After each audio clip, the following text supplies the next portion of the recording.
नमस्कार। आज जो बिज़नेस आइडिया है वो गरीबों के लिए है, एकदम मैं साफ कह रहा हूँ। ऐसे व्यक्ति जिनके पास पैसे नहीं हैं, ऐसे व्यक्ति जो गाँवों में रहते हैं, दूर दराज में रहते हैं, ऐसे व्यक्ति जो शहर में हैं लेकिन थोड़ा गरीब है, ऐसे व्यक्ति जिनके पास पैसे नहीं है कुछ बिज़नेस करने के लिए। तो आज मैं एक ऐसा बिज़नेस बताने जा रहा हूँ जो ज़रूर गरीबी से स्टार्ट होगा, जो ज़रूर ऐसी जगह से स्टार्ट होगा जहाँ आपके पास पैसे नहीं हैं, लेकिन एक बहुत बड़ा बिज़नेस सेटअप हो सकता है। मैं पूरी बात बताऊंगा। अभी मैं स्टार्ट करूंगा जब आपके पास एकदम पैसे नहीं हैं, जब आप गरीब हो, जब आपके पास कुछ भी नहीं है, और लेकिन सोच आपकी बड़ी रखूंगा और वहाँ तक का मॉडल आज ही के वीडियो में बताऊंगा कि जब आप बहुत कुछ कर सकते हो, इसके बाद यही काम करते करते वहाँ पहुँच सकते हो। बात ये है, देखिए बात ये है कि अगर आप गरीब हैं ना, बस एक चीज़ आपके अंदर नहीं है, शर्म, तो आप कुछ भी कर सकते हो। गरीब होना कोई गुनाह नहीं है, लेकिन शर्मीला होना बहुत बड़ी प्रॉब्लम है। काम के प्रति शर्मीला होना कि यार ये काम करूँगा तो लोग क्या कहेंगे, ऐसा काम करूँगा तो लोग क्या कहेंगे, ऐसी ये वाली बात करूँगा तो लोग क्या कहेंगे। पता है, अंबानी जो थे वो पेट्रोल पंप में पेट्रोल भरते थे। आप सोचो ना, और कहाँ से कहाँ पहुँचे। अगर उस समय वो शर्म करते, अरे यार ये तो बहुत छोटा काम है, मैं नहीं करूँगा, तो क्या होता? कुछ ना होता। कितने ऐसे बड़े बड़े साड़ी स्टोर्स हैं जिनको मैं खुद अपने कानपुर में जानता हूँ, जो अपनी साइकिल में साड़ी को रख के और गांवों में सेल किया है जिन्होंने। आज उनके बहुत बड़े बड़े मेगा मॉल्स हैं। तो क्या अगर उन्होंने ऐसा ना किया होता तो क्या आज वो ऐसे मेगा मॉल खोल पाते? नहीं खोल पाते। तो सबसे आप खुद अपने हिसाब से देखना। अगर आपके पास मोबाइल है, आप यूट्यूब देखते हो या इंटरनेट चलाते हो, तो आप देखना बड़े बड़े लोगों की हिस्ट्री ज़रा उठा के देखना कि उन्होंने कहाँ से स्टार्ट किया। बहुत नीचे से स्टार्ट किया, बहुत नीचे से। बट हम क्यों इतना डरते हैं, क्यों इतना समाज को देखते हैं कि यार ये करेंगे तो लोग क्या कहेंगे, ऐसा करेंगे तो लोग क्या कहेंगे। क्योंकि अगर जब तक हम इस तरफ देखते रहेंगे, जब तक हम ये सोचते रहेंगे कि अगर हमने ये बिज़नेस किया तो लोग क्या कहेंगे। हाँ, एक चीज़ मैं यहाँ ज़रूर कहूँगा कि वो लीगल होना चाहिए, वो सामाजिक मर्यादा में होना चाहिए। ऐसा नहीं कि कुछ भी चालू कर दे। कानूनी रूप से सही होना चाहिए और समाज उसे सही ठहराता हो। बट समाज आपको क्या कहेगा ये नहीं सोचना चाहिए कि यार मैं ये छोटा काम कर रहा हूँ तो लोग क्या कहेंगे। नहीं, कानूनी रूप से अगर वो सही है तो हमें कोई दिक्कत नहीं है। बट आज आपको ये तय करना होगा कि आप अगर अपनी गरीबी हटाना चाहते हो, कि आप अगर अपनी जो बेरोज़गारी है, जो बहुत कम पैसे हैं, वो सब मिटाना चाहते हो, तो एक चीज़ का मैं आपसे मांग रहा हूँ त्याग, वो है आपकी शर्म। बंद कर लो अपने सारे कान कि कोई कुछ कह रहा है। पता है, वही आदमी वाहवाही करेंगे उस दिन जब आप बहुत अच्छा करोगे। जब आप बहुत अच्छा कुछ पाओगे ना, तो बहुत लोग आपकी वाहवाही करेंगे। बहुत सारे यूट्यूबर्स को आप देख लो, बहुत सारे यूट्यूबर्स हैं जो पहले अपने वीडियोस बनाते थे, लोग 50 बातें बोलते थे, बहुत सारे ताने देते थे कि ये क्या कर रहा है। बहुत सारी कहानियाँ आपको यूट्यूब पे भरी पड़ी होंगी। और जब उनके वीडियोस वायरल हुए, जब उनको लोग समाज ने अच्छा कहना स्टार्ट किया, तो वही लोग जो उसकी आलोचना करते थे वो उनकी प्रशंसा करने लगे। पता है, परिणाम जो होता है ना, वही आपको हीरो बनाता है। तो आप बस ये याद रखो कि ये जो काम मैं आपको बताने जा रहा हूँ, ये ज़रूर हो सकता है कि आपको लगे कि यार छोटा है, हो सकता है कि आपको लगे कि यार ये तो मैं नहीं करूँगा। बट अगर आपने ये स्टार्ट किया ना, तो बहुत आगे जाओगे। मैं पूरा बताऊंगा कि कहाँ से स्टार्ट करोगे और कहाँ जाओगे। तो सबसे पहले मैं बार बार यही कह रहा हूँ अपने पूरे देशवासियों से, जो गरीब हैं या जिनके पास बहुत कम पैसे हैं, वो सबसे पहले काम शर्म अगर छोड़ दें। पता है आपको फॉरेन में क्या होता है, यूएस में क्या होता है, ऑस्ट्रेलिया, जापान, जो भी डेवलप्ड कंट्री हैं, बड़े बड़े जो रईस लोग हैं ना, उनके भी बच्चे जब इस स्कूलों में पढ़ाई करते हैं ना, तो पार्ट टाइम अपने लिए वेटरी का काम करते हैं। बहुत प्रचलित है ये, बहुत लोगों ने सुना होगा, आपने भी शायद सुना हो। लोग क्यों करते थे? क्योंकि उनकी सबसे पहले तो एक जो ईगो है ना वो ख़त्म हो, और दूसरा जो शर्म मरे। शर्म अगर ख़त्म हो गई ना, फिर आप कुछ भी कर सकते हो। तो यहाँ जो मैं आज आपको ये आइडिया बताने वाला हूँ, ये इसी तरह का है। और मैंने सबसे पहले बात बोली कि वो लोग कतई मत देखें जिनके पास बहुत पैसे हैं, क्योंकि ये आइडिया उनके लिए है भी नहीं। ये उन्हीं के लिए है जिनके पास कम पैसे हैं और जो चाहते हैं कि वो जीवन में कुछ करें। ये उनके लिए मैं बना रहा हूँ। क्योंकि मैं पहले इसलिए बता रहा हूँ क्योंकि बहुत सारे लोग हो सकता है कमेंट्स करेंगे सर ये कौन सा आइडिया है, ये तो मेरे लिए है ही नहीं। तो इसलिए मैं बोल रहा हूँ, वो उनको, मेरा उद्देश्य ही नहीं है कि कोई व्यू आए, मेरा उद्देश्य ही नहीं है कि बहुत सारे लोग मेरे वीडियोस को देखें। मेरा उद्देश्य ये है कि अगर 5 लोग भी देखें ना, जो देख रहे हैं उनको भला हो जाए, जो देख रहे हैं उनको फ़ायदा हो, बस इतना मेरा उद्देश्य है। और उद्देश्य मेरा ये है कि मेरे भारत का हर नौजवान रोज़गार पाए, आगे बढ़े और अपने भारत को समृद्ध करे। देखिए क्या है कि आपके गांव के आसपास अगर 30-40 किलोमीटर में कोई शहर है, अच्छा शहर है, बड़ा शहर है, या आप शहर में रहते हैं और गरीब हैं, तो आपके आसपास बहुत सारे ऐसे अपार्टमेंट्स होंगे, बिल्डिंगें होंगी जहाँ पे बहुत सारे फ्लैट होंगे। याद रखना, फ्लैट होंगे या पॉश इलाके होंगे। पॉश इलाके को मतलब वो इलाके जहाँ पे बहुत सारे पैसे वाले लोग रहते हैं, रईस लोग रहते हैं।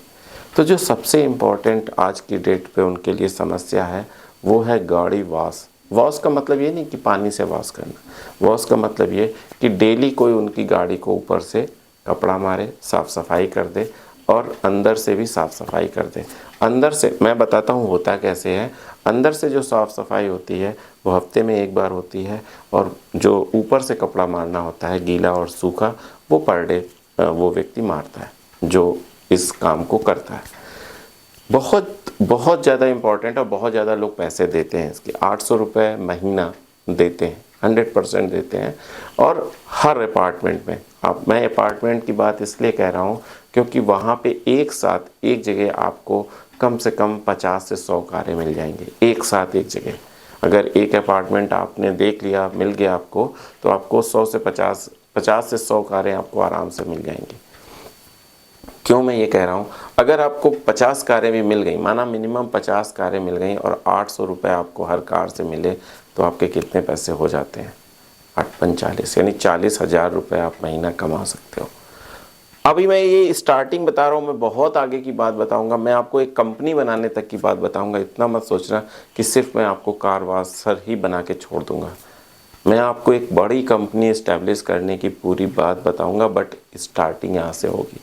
स्टार्टिंग आपको मैं अगर ऐसे बड़ी कंपनी बताऊंगा ना, तो आपके पास पैसे नहीं है, बट मैं ज़रूर ये आपको वादा करता हूँ कि आपको वहाँ तक ले जाऊँगा। इसी वीडियो में वो पूरा मॉडल बताऊँगा कि आप बहुत बड़ी कंपनी तक बना सकते हो इसी से, छोटे से।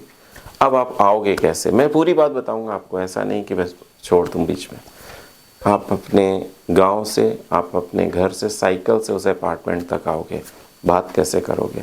बहुत सारे गार्ड हो सकता है अंदर ना आने दें, फिर भी आप अपने, अगर कोई नहीं आने दे रहा है तो आप अपने एक तख्ती बना लो, मतलब एक दफ्ती का एक बोर्ड ले लो जिसके ऊपर वाइट पेपर चिपका लो और उसमें लिख दो कार सफाई हेतु संपर्क करें, महीने के इतने रुपए, जो भी। आप वहीं अपार्टमेंट के सामने खड़े हो जाओ। अगर अंदर जाने दे रहा है तो सो बेटर आप कार पार्किंग में जाओ, जो व्यक्ति आए उससे आपको बात करनी है कि सर मैं आपके कार पे कपड़ा मार दूंगा, पर डे मारूंगा, मेरा 800 रुपये चार्ज है, हफ्ते में एक बार मैं अंदर से साफ़ कर दूंगा और डेली मैं आपकी बाहर से कार साफ़ करूंगा। अब क्या होगा कि क्यों ऐसा आदमी कराएगा? सबसे पहली बात तो ये, वो इसलिए कराएगा क्योंकि कोई भी मतलब इस चीज़ से दुखी है जो वो नीचे आएगा, फिर वो अगर सही कपड़े पहन के आएगा तो अगर वो कपड़ा मारता है तो उसके कपड़े गंदे होते हैं, ऑफिस जा रहा है। और अगर पहले आएगा तो भी मतलब उसके लिए बहुत ही टिपिकल प्रॉब्लम है, मुझे पता है बहुत सारे लोगों के लिए टिपिकल प्रॉब्लम है यार, कि कोई मेरा यार इतनी हेल्प कर दे। और आप अगर वो हेल्प करते हो तो आप पैसे कमाओगे।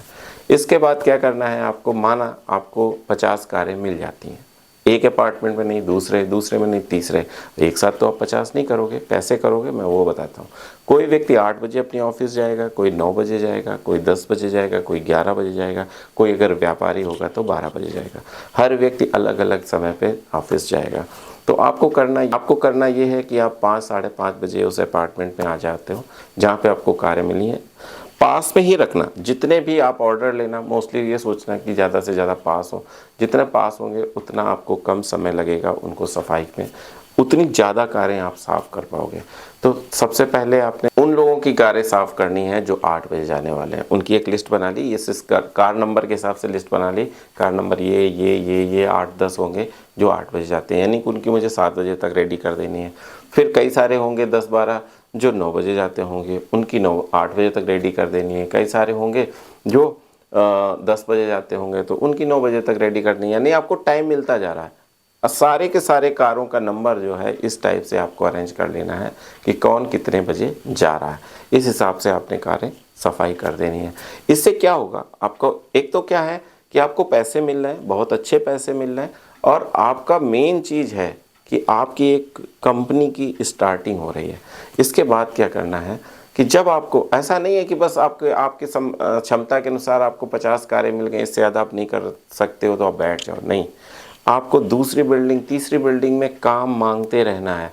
मैंने माना कि आप अगली बार जब मेहनत करोगे, क्योंकि आप अच्छे से काम कर रहे हो, क्योंकि आपकी सफाई में दम है, लोग आपके काम को प्रशंसा कर रहे हैं, ईमानदारी से काम कर रहे हो, तो मुझे लगता है कि आपको और भी ज़्यादा कारें मिलेंगी। अब आपको मिलती हैं 60-70 कारें, तब आपको ज़रूरत है एक आदमी की, एक लड़के की। अपने गांव से ही किसी लड़के को फिर से मतलब मोटिवेट करो और उसे लेके आओ। उसे आप 8,000 9,000 जो भी पैसे देना चाहो दे दो, आपको तो 40 मिलेंगे।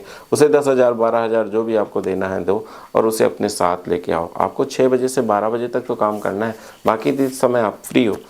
उसके बाद आपने उसको भी लगा दिया। ऐसे ही अगर आपके पास कारें बढ़ती जाएंगी और आप आदमी जोड़ते जाओ, फिर एक समय आएगा जब आपके पास 5-6 आदमी हो जाएंगे, 5-6 आदमी हो जाएंगे, तब आप फ्री हो जाओगे। तब आपको कार नहीं साफ़ करनी, तब आप उन 5-6 लोगों को मैनेज करना है, उनके किए गए कार्य का सुपरविज़न करना है उसको। अब देखिए, पहले मैंने आपको स्टार्ट किया था ये बताने से कि आप खुद करोगे। अब आप इस स्थिति में आ गए जब आपके पास 4 से 500 कारें सफाई के लिए हो जाती हैं, तो आप इस स्थिति में आ जाते हो कि आपके पास 8-9 आदमी आपने काम पे लगा रखे। अब आप उन सब की का इंस्पेक्शन करना है कि उन्होंने कार सही से साफ़ की है कि नहीं की है। कोई कंप्लेन आ रही है तो आपको अटेंड करनी है। सबके पास मोबाइल नंबर आपको दे देने हैं, जितने भी कस्टमर हैं आपके जो अपनी कारें साफ़ करा रहे हैं, उनसे बात करते रहनी है, फीडबैक लेते रहना है, और अपने जो कर्मचारी हैं जिनको आपने लगाया है उन पर थोड़ी सी लगाम रखनी, देखना है कि कहीं कोई गड़बड़ तो नहीं कर रहा है, कहीं कोई ऐसा तो नहीं लापरवाही कर रहा है कि सफाई अच्छी नहीं। क्योंकि कंपनी का सबसे इम्पॉर्टेंट फैक्टर पता है, फीडबैक है। वो फीडबैक अगर अच्छा आ रहा है तो आप आंख बंद करके लगे रहो। फीडबैक में कोई कमी आ रही है तो ज़रूर उस पर ध्यान दो। जो कंपनी अपनी फीडबैक पे ध्यान नहीं देती वो कंपनियां डूब जाती हैं। इसके बाद आप 4 5 6 7 8 10 जब कर्मचारी आपके हो गए, इसके बाद आपको एक अपनी कंपनी खोलनी है, और उस कंपनी का ऐड पूरे उस क्षेत्र में करना है, पंपलेट के द्वारा करना है, ऐप बनवा लो, वेबसाइट बनवा लो, और धीरे धीरे उसमें रजिस्ट्रेशन और उसका प्रचार स्टार्ट करो, पर्चे के माध्यम से, पेपर के माध्यम से, पंपलेट के माध्यम से, कि ये कार वॉश सेंटर ऐसे करके, और एक ऑफिस भी खोल लो उसी क्षेत्र में खोलना जिस क्षेत्र में आप कार की सफाई कर रहे हो। वॉश की मैं बात फिर नहीं कर रहा हूँ, सिर्फ मैं सफाई की बात कर रहा हूँ यहाँ पे। ये बात बार बार नोट करना, मैं वॉश की बात इसलिए नहीं कर रहा हूँ कि उससे पानी वगैरह का प्रॉब्लम रहता है और वो गवर्नमेंट की गाइडलाइन के अनुरूप भी नहीं होती। मैं वॉश की बात नहीं, मैं सफाई की बात कर रहा हूँ। इसके बाद जब आपका ऐप ज़्यादा डेवलप हो जाए, वेबसाइट्स में लीड्स आने लगें, फिर आप प्रचार और ज़्यादा, जितना प्रचार बढ़ाओगे उतना ज़्यादा आगे जाओगे। मैंने क्या कहा, 12,000 में अगर आप लड़का रखोगे और 40,000 कमाओगे तो हर व्यक्ति, हर कर्मचारी से आप कितना कमा रहे हो, बहुत बहुत ज़्यादा कमा रहे हो। ऐसे ही आप अपने लिंक बढ़ाते जाओ, कर्मचारी बढ़ाते जाओ और पैसे कमाते जाओ। जितना बढ़ाते जाओगे, जितना लड़के बढ़ाते जाओगे, आपके गांव से आपके आसपास के लड़कों सबको आपने रोज़गार दे रखा है, ये समझ लीजिए। अभी उनके पास कुछ नहीं था, आपने रोज़गार दिया। इसीलिए मैं बार बार ये कहता हूँ, इसीलिए मैं बार बार ये प्रयास करता हूँ कि आप बिज़नेस स्टार्ट करो। आप शर्म छोड़ के एक बार आप आगे तो बढ़ो। जब आप आगे बढ़ोगे ना तो बहुत सारे लोगों को रोज़गार मिल सकता है, बहुत सारे लोगों की अर्निंग हो सकती है। तो इस तरीके से अगर आप काम करोगे, शर्म छोड़ के आप काम स्टार्ट करोगे, तो कम से कम आप 25 लोगों को रोज़गार दे पाओगे। बट आपका उद्देश्य एकदम साफ होना चाहिए कि आपको वहाँ पहुँचना है। आज आप भले कपड़ा उठा रहे हो, आज आप भले ही अपने कपड़े से, अपने हाथ से किसी की गाड़ी साफ़ करने जा रहे हो, लेकिन एक दिन आप उस कंपनी के मालिक होगे जो बहुत अच्छी कंपनी होगी, और आपके अंडर में कम से कम 25 आदमी होंगे। अगर आपने जिस तरीके से मैंने बताया है, जिस तरीके से मैंने समझाया है, वैसे काम करोगे तो बहुत बहुत कुछ हो सकता है। देखिए, आपके पास अब इसमें पैसे कहाँ लगे बताइए? इक्विपमेंट्स क्या है? कुछ नहीं, कुछ भी नहीं, पैसे जीरो। और आप एक कंपनी बना सकते हो। बस क्या है कि आपकी लगन है, आपकी मेहनत है, आपकी ईमानदारी है, आपकी शर्म छोड़ने की ताकत है, जो सबसे बड़ी ताकत है। अगर वो छोड़ दोगे ना तो कुछ भी कर पाओगे, कुछ भी कर पाओगे। लोग कहने दो जो कुछ कह रहे हैं, लेकिन आपको ज़रूरी है ना, आपके परिवार के भरण पोषण के लिए पैसे ज़रूरी हैं, आपको अपने परिवार को चलाने के लिए सब कुछ चाहिए। तो आपको ये करना पड़ेगा, स्टार्ट करना पड़ेगा, और स्टार्ट के बाद आप बहुत कुछ कर सकते हो। शर्माना बस छोड़ना पड़ेगा। जो सबसे बड़ी समस्या है हमारे भारत की वो यही है कि व्यक्ति छोटे काम को करने में शर्माता है।